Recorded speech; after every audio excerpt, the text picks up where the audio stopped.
යතුරුපැදියකින් පැමිණි පුද්ගලයින් දෙදෙනෙකු වැලිකම ප්‍රාදේශීය සභාවේ සභාපති ලසන්ත වික්‍රමසේකර මහතාගේ නිල කාමරයට පැමිණ ඔහුව ඝාතනය කළේ ඉකුත් 22 වනදායි. විටාජෙන් ඇක්ටිව් ලයිෆ් එකට ස්මාර්ට් චොයිස් එක.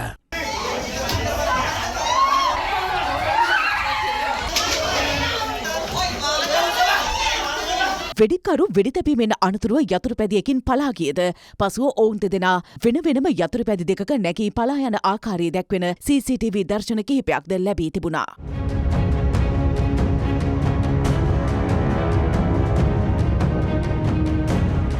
නගරෙන් නගරයට ගමන් කරන අතරතුර ඔවුන් යතුරුපැදියේ ඉදිරිපස අංක තහඩුවේ අලවා ඇති ස්ටිකරය යතුරුපැදියේ දහවනය වන අවස්ථාවේම ගලවා අංක තහඩුවේ ස්ටිකරය තෙවරක් මාරු කරමින් පැමිණ ඇති බවත් තොරතුරු අනාවරණ වී තිබෙනවා. යුද හමුදාවෙන් පලාගිය නමගිය අපරාධකරුවෙකු මෙම ඝාතනයට පැමිණ ඇති බව විමර්ශන කණ්ඩායම්වලට මේ වන විට තොරතුරු ලැබී තිබෙනවා. ගාල්ල පොලිස් වසමියේ පදිංචි සැකකරු මේ වන විට සිය පවුලේ අය සමග ප්‍රදේශයෙන් පලා ගොස් ඇති බවටයි තොරතුරු වාර්තා වන්නේ. මේ අතර වැලිකම ප්‍රාදේශීය සභාවේ සභාපතිවරයා ඝාතනය කිරීම සඳහා වෙඩික්කරුවන් පැමිණ ඇත්තේ සොරා ගන්නා ලද යතුරුපැදියකින් බව පොලිසියට තොරතුරු ලැබී තිබෙනවා.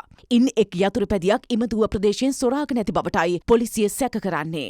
මේ අතර මාධ්‍ය ඔස්සේ සංසරණය වන වැලිකම ප්‍රාදේශීය සභාවේ සභාපතිවරයා විසින් පොලිස්පතිවරයා වෙත ආරක්ෂාව සලසන ලෙස ඉල්ලා යොමු කර තිබූ ලිපිය සම්බන්ධයෙන් පොලිස් මාධ්‍ය කොට්ටාසය නිවේදනයක් නිකුත් කර තිබෙනවා. එම ලිපියට අදාළව ඉදිරි අවශ්‍ය ක්‍රියාමාර්ග ගැනීම සඳහා පොලිස්පතිවරයා දකුණු පළාත බහර ජ්‍යෙෂ්ඨ නියෝජ්‍ය පොලිස්පතිවරයා වෙත පසුගිය සැප්තැම්බර් 12 වනදා ලිපියක් යොමු කර තිබූ බවද පොලිස් මූලස්ථානය එම නිවේදනය මගින් පෙන්වා දෙනවා. ඒ අනුව දකුණු පළාත බහර ජ්‍යෙෂ්ඨ නියෝජ්‍ය පොලිස්පතිවරයා විසින් එම ලිපිය මාතර හම්බන්තොට දිසාව බහර නියෝජ්‍ය පොලිස්පතිවරයා වෙත යොමු කර ඇති අතර පසුව මාතර කොට්ටාසේ බහර ජ්‍යෙෂ්ඨ පොලිස් අධිකාරිවරයා මගින් වැලිකම මූලස්ථාන පොලිස් පරීක්ෂකවරයාට සහ මෙදිගම පොලිස් ස්ථානාධිපතිවරයා සඳහා ඉදිරි ක්‍රියාමාර්ග ගන්නා ලෙස දැනුම් දී තිබෙනවා. තත්ත්වයන් සොයා බලා ලසන්ත වික්‍රමසේකර මහතාට ආරක්ෂිතව සිටින ලෙස දැනුම් දුන් බවටයි පොලිසිය පවසන්නේ. මේ අතර ලසන්ත වික්‍රමසේකර මහතාගේ දේහය මේ වන විට ඒ මහතාගේ මිදිකම නිවසේ තැන්පත් කර ඇති අතර ඔහුගේ අවසන් කටයුතු හෙට සිදු කිරීමට නියමිතයි.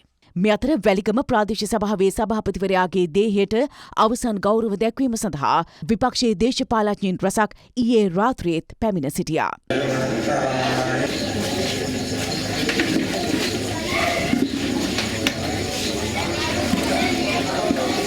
මේ අතර වැලිකම ප්‍රාදේශීය සභාවේ සභාපතිවරයාගේ ඝාතනයට විරෝධය පළ කරමින් ඊයේ පස්වරුවේ කුණ්ඩසාලේ ප්‍රාදේශීය සභාව ඉදිරිපිටදී සමගි ජන බලවේග මන්ත්‍රීවරුන් කළු ඇඳුමින් සැරසී විරෝධතාවක නිරත වුණා.